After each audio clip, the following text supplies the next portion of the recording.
that defensive line too has had an influx of coaches. They can't keep a defensive line coach more than a year. So hopefully there's some stability with Casey Rogers over the next couple of years so that Hassanin can grow and develop, and Davenport and this defensive line with Mekhi Wingo can grow together with some consistency.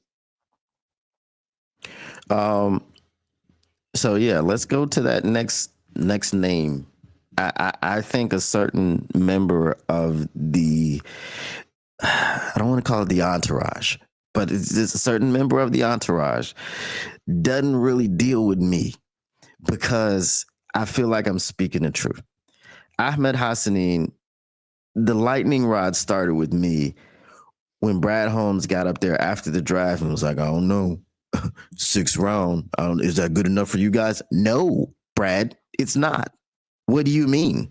Is it good enough? You addressed the edge position with the developmental player, which means you didn't address it.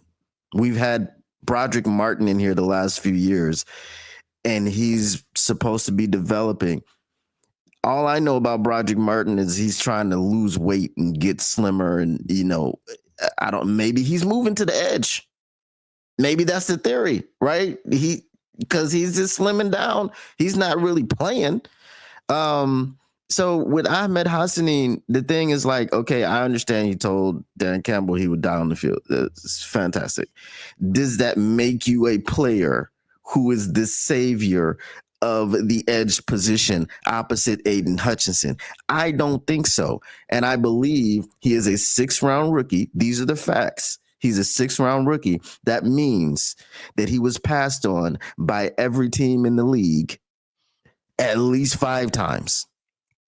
So can we pump the brakes? Can we allow this kid to be whoever he's going to be? I don't understand the 6th round pick edge rusher. Like the hype train is crazy for Ahmed Hassanin. I don't have a problem with Ahmed Hassanin personally. I'm just like, what is this hype coming from? Can you expand and expound on this? Yeah, no doubt, man. Give a man some shades and he becomes a hater. I like it.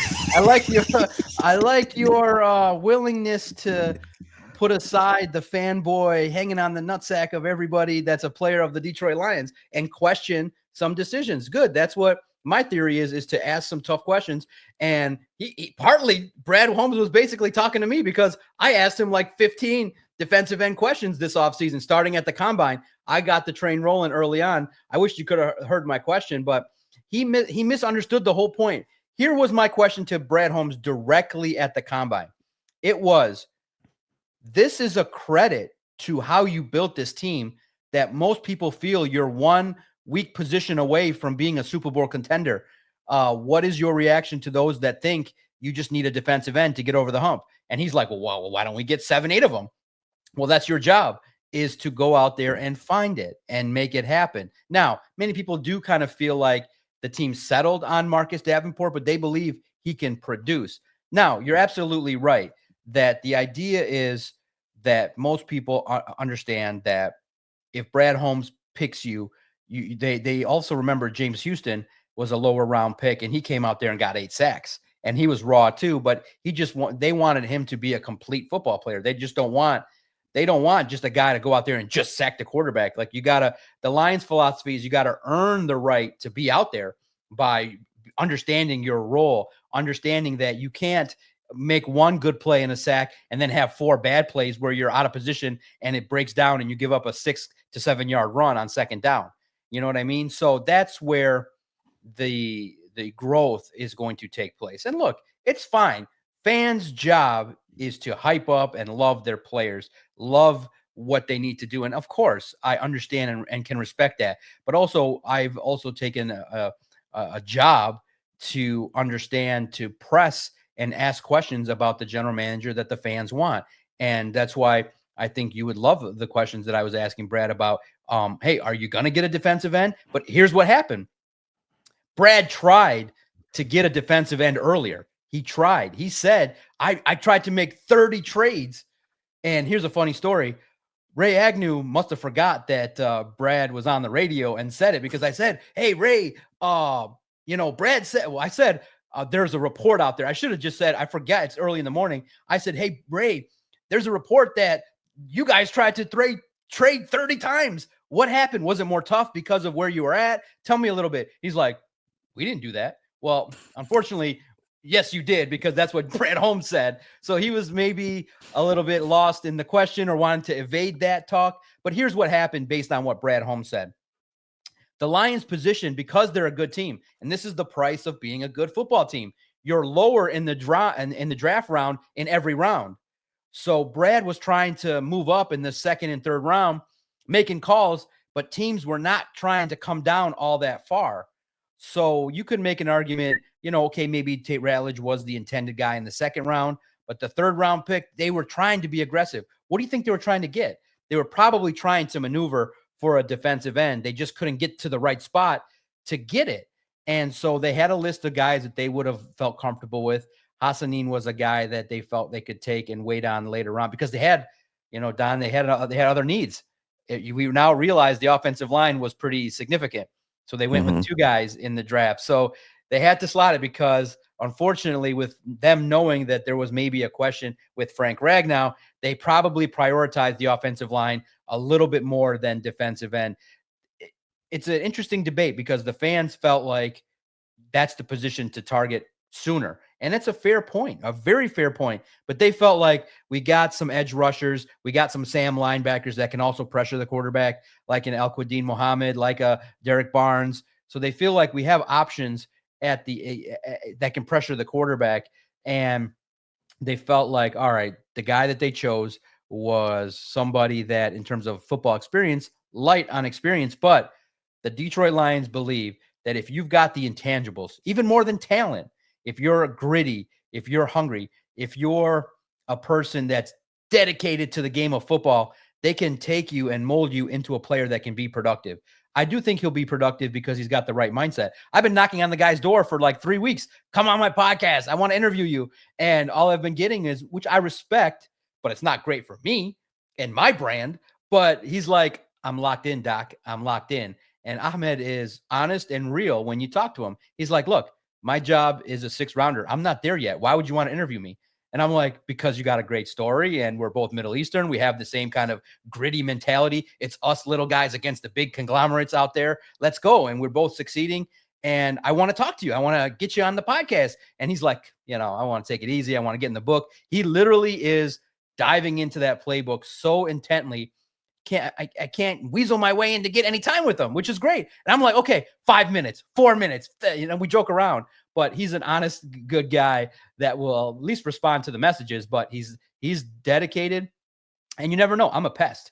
So if you give me your contact info, we'll have some fun conversations, but I do think that he's going to work his way into being a good player. He's got the grit mentality, but yeah, of course, he's not going to beat James Houston year 1.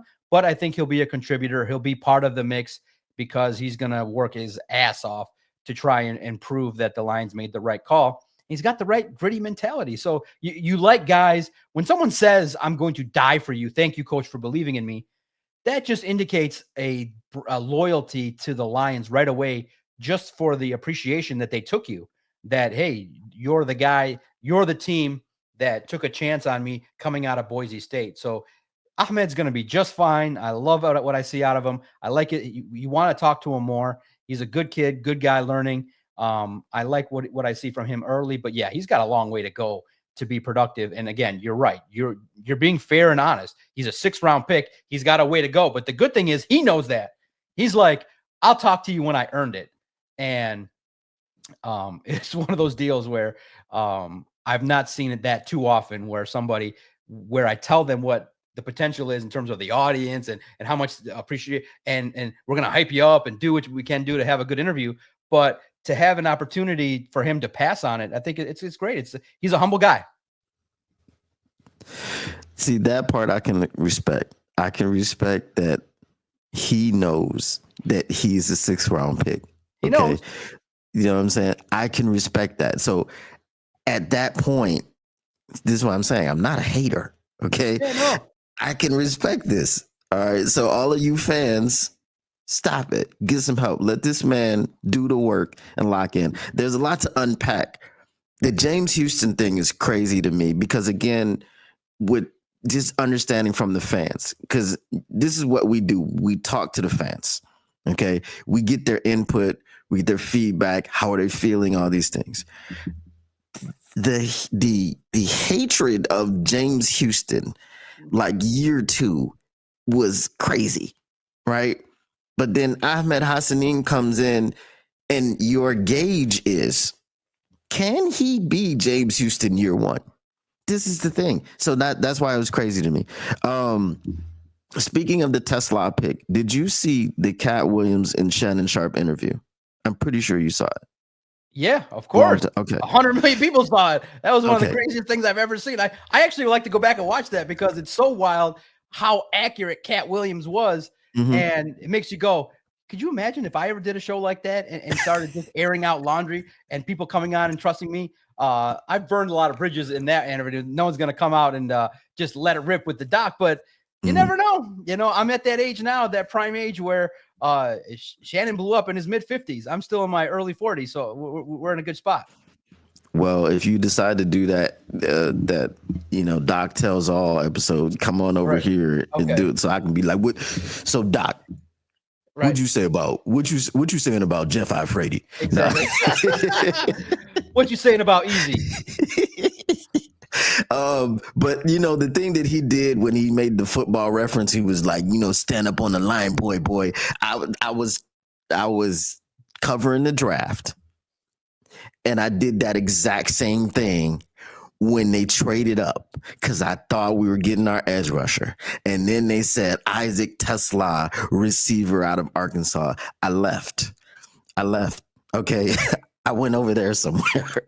I had to compose myself because I was like, you gave up all of this and now we have a receiver, which, it may prove to be a need in the coming years. And he may prove to be a guy that does great in all these things. But I mean, now when you can be real, you hate him because he's white, isn't it? You hate him because he's a white receiver, and you don't believe he's gonna hang with the room. He kind of sticks out. Like, what's this guy with the mullet doing in this room? What doesn't belong in this room at this very moment? You got Amon-Ra, J-Mo, Tim Patrick, and this tall white guy. What's he doing here? No, we're just kidding. But it's funny, right? But if Brad Holmes, listen, you gotta look at it like, if Brad Holmes does his film work, the guy brings a lot of talent and grit to the table. They liked his blocking. They liked the fact that he was willing to do the dirty work. And when you look at his tape, the dude has his hands on a lot of footballs.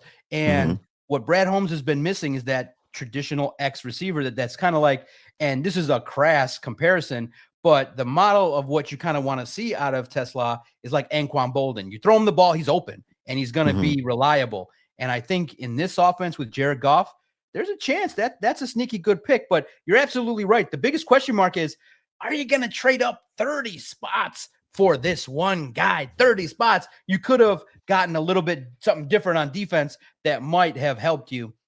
So I understand that question mark, but I feel like Tesla is going to be great in this offense, especially with John Morton. Here's the key. Morton, I think, had a hand in this selection because he's a wide receiver guru. He loves working with these receivers and getting a lot out of them. And I think, too, you also got to realize who's the new wide receiver coach, Scotty Montgomery. So if they looked at his tape and said, man, that white boy can catch the ball and he can do some things. He can get open. Look at that quarterback that's throwing it to him. He can't get him the ball. He ain't got no arm strength. The guy can throw it as hard as he can and can't make it 50 yards. And he still was showing up on tape. So I think that, Tesla, the question mark is going to be, and it's going to be flushed out. It's so true. Was it worth it to give up draft capital that much? And you have an opportunity to see that in the coming years. But I think it's going to work out. But Brad Holmes said it because he was the good thing is that when things happen, people will press Brad Holmes. He said, he was asked, he kind of been playing fast and loose with these picks. He's like, yeah, man, with the way college has been going, these guys are not leaving college. The picks at the end of the third, fourth, fifth round are not the same talent as it was in the Amon-Ra pick. We got to go a little bit different in terms of our strategy. So it's not one of those deals where it's actually, when you look at it, it's a gift that a lot of these guys are battling to earn a spot. These draft picks are not as precious as they used to be because the Lions have a good team. It's harder to crack this roster moving forward. So that's why Brad Holmes, if they find that specific guy that fits these 9, 10 criteria, let's just say probably add 5 more, they probably have 15 criteria that they have to match for the team to be able to draft them. They've got to be gritty, hungry, dedicated to football, nice guys, can be in the locker room, can learn, be coachable, not be divas, be willing to play the game and have fun on social media, be friendly with the media, not be malcontents. A lot of things that they look for in terms of picks. If they find those guys, they are like, if they go, oh, we like this guy, Brad is like, we'll give up 2, 3 picks, whatever you need. We want this guy. And it's hard to argue that that's a bad strategy right now. But if they don't win the Super Bowl this year or next year, I think this guy right here I'm talking to might be the loudest voice saying, hey, Brad might have made some mistakes in his draft strategy.